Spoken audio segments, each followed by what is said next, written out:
Welcome to another episode of Pirkei Avot. We're on chapter 6, Mishna 5. We dedicate this episode in memory of Levy ben Moshe Esther and Elishav ben Levy, and also in memory of Moshe ben Binyamin. Okay, and here I'm going to hand you over to Michael. Thank you, Rabbi Shach. So this Mishnah, again, there's no author suggested, so we may as well start the Mishnah. So it's the fifth Mishnah in the sixth Perek. So Al Tavakesh Gdula Leatzmacha, do not seek greatness for yourself. Ve'al Tachmod Kavod, and do not long for honor. Yoter Milimudcha Aseh, beyond your learning acts. Ve'al Titaveh LaShulchanam Shel Malachim, and do not hanker for the table of kings. Sheshulchancha Gadol Mishulchanam, because your table is greater than theirs. V'chitrecha Gadol Mekitram, and your crown is greater than theirs. V'ne'eman hu ba'al malachtecha, and trustworthy is your employer. Sheyeshalem lacha schar polatecha, that he will pay you the reward for your work. So these are various aspects of ways of behavior that have actually been alluded to in earlier chapters, if I remember correctly, or rather in previous teachings that we have of Rambam. He tells us, do not long for honor, and don't try and be a social climber, like it says here. Do not hanker for the table of kings. But let's look at various commentary on this Mishnah. So the commentary Kala Rabati indicates that if a person seeks glory in return for Torah study, and especially if he wants more than his learning warrants, he reveals that his Torah was not lishma, or for his own sake. Then he is entitled to no honor whatsoever, and fully deserves the frustration he may get. But where the study is lishma, pure and dedicated, then the more Torah a student learns, the more does he realize how much there yet remains for him to learn. So the more humble he grows, comparing what he has achieved with what he still has to master in the future. And I think I'm going to quote from Rabban Yochanan ben Zakkai, who said, and I quote, "Were the entire sky a parchment sheet, all the trees pens, and all the oceans ink, they would not be enough for writing down all I have learnt from my masters. Yet I took from their wisdom no more than the water a fly would take from the ocean by dipping into it." This is from Sephorim, the Talmud Sephorim, chapter 16. So the genuine dedicated scholar who will receive high honor one day never considers himself entitled to anything. In truth, he will find his main glory and honor in his learning, the learning itself. It fills his spirit with a treasure of illumination and exalts him. As for striving after external recognition and glory, our Chachomim have already warned, and I quote, that jealousy, craving, and the search for honor can destroy a person's character and drive him from the world, should he fall into their clutches. This was, as I said earlier, this is from Pirkei Avos chapter 4, Mishna 28, we learned that. So we might think that this warning in our Mishnah are necessary. Torah study itself should raise the heart above such paths of darkness. The Chachomim of this sixth Perek, they knew better. So under cover of Torah learning, a desire for immediate or excessive honor can sometimes lurk. But let the student beware. Egotism of any kind is dangerous. Self-concern, however legitimate at first, may get out of hand and into another, less justifiable areas. So let's look at some of the quotations from this Mishnah. So it says, beyond your learning acts. So in the first Perek, Mishnah 17 of Pirkei Avos, we learned not interpretation is the main thing, but doing.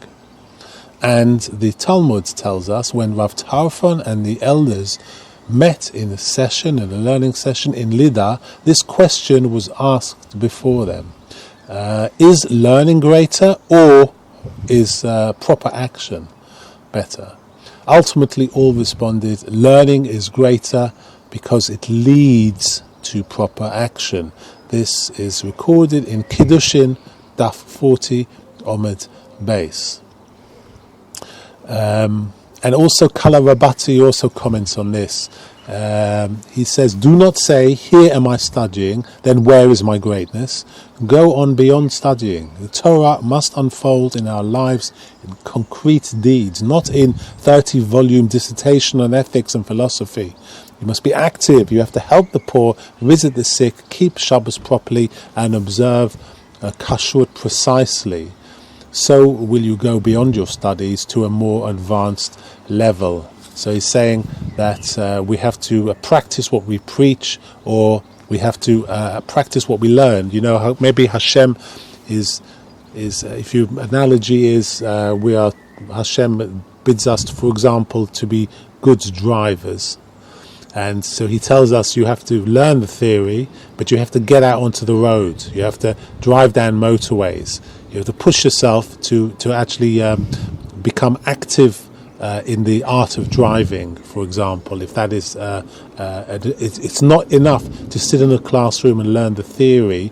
You have to go out and perform the actual act of what you're learning about. And the Mishnah continues in another quotation, and do not hanker for the table of kings. This is in reference to social climbers, or people with a consuming ambition to reach ever higher levels of social status and prestige. They yearn to be seen constantly in the circles of the famous or supposedly the great people, and obsessed with the notion that somehow and sometimes they too will begin to shine by a sort of reflected light of their idols, even though they are fluttering around like moths around a flame. So what about kings? It mentions, we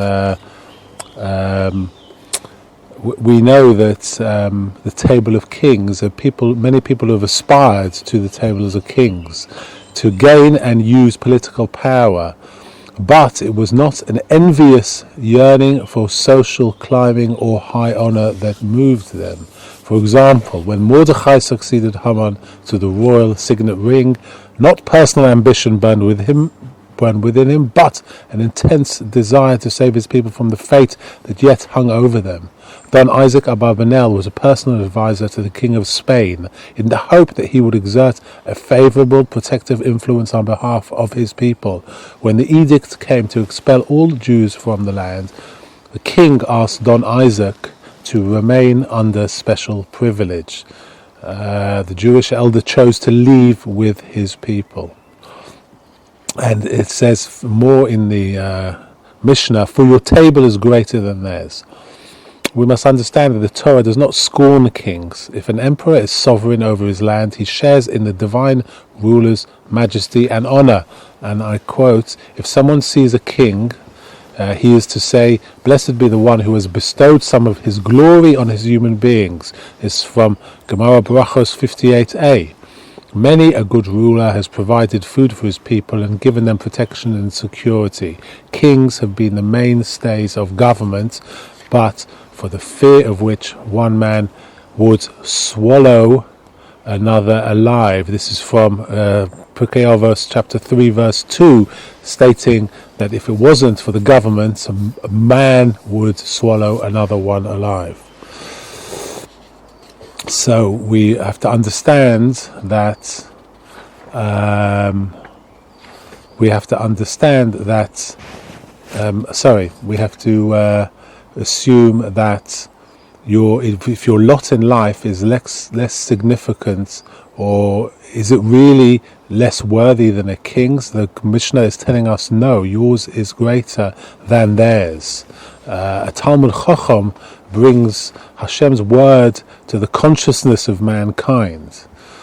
making his life a dynamic expression of God's will. He makes the world around him grow aware of morality until kings themselves perceive a higher law of morality and justice to which even they must bow.